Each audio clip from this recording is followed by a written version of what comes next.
Nepal railway company लिमिटेडले मिति 2077 5 महिना 29 गतेका दिन करारमा कर्मचारी आवश्यकता सम्बन्धी एउटा सूचना निकालेको छ। उक्त सूचना अनुसार अधिकृत स्तरको लागि 5 जना, इन्जिनियर 3 जना, सहायक 5औं तहको लागि 17 जना, त्यसैगरी सहायक 4थो तहको लागि 45 जना, त्यसैगरी कार्यालय सहयोगी अथवा साधारण लेखपट गर्न जानेको 59 जना गरेर 130 जना कर्मचारी मागेको छ। उक्त पदहरूको लागि चाहिँ न्यूनतम योग्यता, पेश गर्नुपर्ने कागजात, उमेरहद, आवेदन फारम कसरी भर्ने, फर्म भर्ने अन्तिम मिति आदि जानकारी म यस भिडियोमा तपाईलाई गराउन गइरहेको छु। कृपया भिडियो तपाईले अन्तिमसम्म हेर्नुहोला। यदि यस च्यानलमा नयाँ हुनुहुन्छ भने यस्तै विभिन्न जानकारीमूलक भिडियोहरुको लागि च्यानललाई सब्स्क्राइब गरिदिनु होला।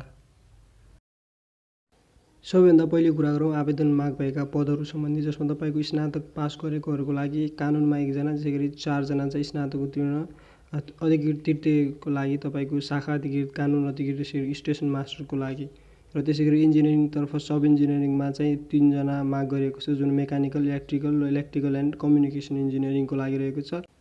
त्यसैगरी +2 पास गरेका तर्फ 17 जना मध्येमा सहायक स्टेसन मास्टरमा 9 जना प्रशासन तर्फको, त्यसैगरी प्रमुख प्रशासन सहायकमा चाहिँ सामान्य प्रशासन तर्फ 3 जना, त्यसैगरी लेखापालमा 2 जना जुन व्यवस्थापन लिएको हुनुपर्ने, त्यसैगरी कम्प्युटर अपरेटरमा चाहिँ 3 जना कम्प्युटर तालिम गरेको हुनुपर्ने आदि रहेको छ। र एस.ई.ई पास गरेका अथवा सहायक 4थो तहको तर्फ चाहिँ तपाईको क्यासियरमा 1 जना, टिकट विक्रेता सहायकमा 10 जना, टिकट कलेक्टरमा 4 जना, त्यसैगरी ट्र्याक निरीक्षकमा 1 जना, फोरम्यान 2 जना, इलेक्ट्रिसियनमा चाहिँ 2 जना, त्यसैगरी अमेन 1 जना, एएसटिएममा 4 जना, रेल गार्डमा 3 जना, टिटिआईमा 3 जना, त्यसैगरी ग्याङम्यान इन्चार्जमा 7 जना, किम्यानमा 7 जना। त्यसैगरी साधारण लेखपट गर्न जान्ने र सहायक पहिलो तह र दोस्रो तहको लागि चाहिँ तपाईको हेल्पर मेकानिकलमा 1 जना, त्यसैगरी हेल्पर इलेक्ट्रिकलमा 2 जना, पोइन्टम्यानमा 7 जना सिभिल तर्फ, त्यसैगरी गेटम्यान सिभिल तर्फ 25 जना, त्यसैगरी ग्याङम्यान सिभिल तर्फ 14 जना, पुस ट्रली चालक तर्फ सिभिल तर्फ 2 जना, कार्यालय सहयोगी प्रशासन तर्फ सामान्य प्रशासनमा 8 जना रहेको छन्। यस सम्बन्धी बाँकी जानकारी अथवा यसलाई राम्ररी हेर्नको लागि डिस्क्रिप्सनमा एउटा लिङ्क राखेको छ, त्यो ओरिजिनल भ्याकेन्सी डाउनलोड गरेर हेर्न सक्नुहुन्छ। अब कुरा गरौँ आवेदन फारम भर्नको लागि चाहिने योग्यताहरू सम्बन्धी, जसमा तपाईको उमेर दिएको छ। पहिला अधिकृत स्तरको लागि 21 पुरा भई 35 ननागेको हुनुपर्ने हुन्छ भने सहायक स्तरको लागि 18 पुरा भई 35 ननागेको हुनुपर्ने हुन्छ। त्यसैगरी महिलाले चाहिँ 40 वर्षसम्म भर्न पाउने हुन्छ र रेलवे कर्मचारीहरूले चाहिँ 55 वर्ष उमेरसम्म भर्न पाउन सक्नुहुन्छ। त्यसैगरी आवेदन फारम चाहिँ तपाईले nepalrailway.organizationमा चाहिँ अनलाइन उपलब्ध हुनेछ। त्यसैगरी त्यसैमा चाहिँ तपाईले फर्म भरेर बुझाउनु पर्नेछ। यो फर्म अनलाइन भर्नुपर्नेछ, जसको लागि वेबसाइट www.nepalrailway.organization रहेको छ र आवेदन दिने अन्तिम मिति तपाईको 2077 6 महिना 12 गते असोज 12 गतेसम्म रहेको छ, कार्यालय समयभित्र भनेको छ। त्यसैगरी दरखास्त दस्तुर अधिकृत स्तरको लागि रु 1000, त्यसैगरी अधिकृत सहायक स्तरको लागि रु 400 र श्रेणी बिएनको लागि रु 300 रहेको छ।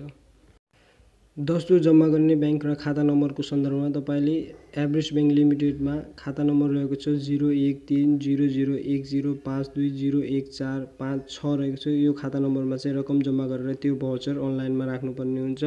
छनौट किसिम भनेको छ जसमा तपाईको शैक्षिक योग्यता, कार्य अनुभव र अन्तर्वार्ता माध्यमबाट हुनेछ। यसमा कुनै अन्य एक्जामहरू चाहिँ हुने छैन। दरखास्त फारम साथ पेश गर्नुपर्ने कागजातहरू तपाईको नेपाली नागरिकताको प्रमाणपत्रको प्रतिलिपि, अनि तपाईको न्यूनतम शैक्षिक योग्यताको लब्धाङ पत्रको प्रतिलिपि, चारित्रिक प्रमाणपत्रको प्रतिलिपि, माथिल्लो योग्यता भनेको चाहिँ तपाईँ ब्याचलर पढ्दै हुनुहुन्छ भने ब्याचलरको, +2 गरेको हुनुहुन्छ भने +2 को, त्यसैगरी एसएलसी हुनुहुन्छ भने एसई हुनुहुन्छ भने एसईको चाहिँ माथिल्लो योग्यताको दिनुपर्ने हुन्छ। तालिम अथवा अन्य अनुभवको सर्टिफिकेटहरू छ भने त्यो पनि बुझाउनु होला र हातले खिचिएको पासपोर्ट साइजको फोटो चाहिँ चाहिने हुन्छ। त्यसैगरी तपाईको पदावधि चाहिँ 6 महिनाको लागि करारमा भनेर माग गरिएको हो र यसमा चाहिँ तपाईको स्थायी नियुक्ति लोकसेवा आयोगले लिएको एक्जामबाट मात्रै हुन्छ। यसरी स्थायी नियुक्ति हुँदैन भनेर भनिएको छ र अन्तर्वार्ताको लागि मिति पछि प्रकाशित गर्ने भनेको छ। यो वेबसाइटमा चाहिँ तपाईले जोडिरहनु होला, या तपाईले मेरो च्यानललाई सब्स्क्राइब गर्नुभयो भने म तपाईलाई पोस्ट मार्फत भए पनि यो सूचनाहरू प्रदान गराउने छु र अन्य विवरणहरू तपाईको कार्य विवरण र वा सेवा सुविधाहरू तपाईको कम्पनीको नियमअनुसार हुन्छ भनेर भनेको छ। र अन्तिममा फेरि म के क्लियर गराइदिउँ भने तपाईले जुन ब्याङ्कमा भाउचर पैसा बुझाउनु भएको भाउचर लगेर चाहिँ अनलाइन एप्लिकेसन फर्म भर्नुपर्ने हुन्छ, जसको लागि वेबसाइट नेपाल railway.org को एप्लिकेसन लिङ्क मार्फत अनलाइन दरखास्त आह्वान गरिएको छ भनेको छ। तपाईँले यो लिङ्क वेबसाइटमा गएर चाहिँ आफ्नो फर्म भर्नुपर्ने हुन्छ, जो ब्याङ्क भाउचर बुझाएको त्यो रसिद लगेर। तपाईँले यो भिडियो चाहिँ आफ्नो साथीहरूलाई जो जबको खोजीमा हुनुहुन्छ, उहाँहरू यो योग्यता भएको हुनुहुन्छ भने उहाँहरूलाई सेयर गर्नुहोला। र यस्तै विभिन्न अरू जानकारीमूलक भिडियोहरू र जब भ्याकेन्सी सम्बन्धी नोटिस समयमा पाउनको लागि यस च्यानललाई सब्सक्राइब गरिदिनु होला।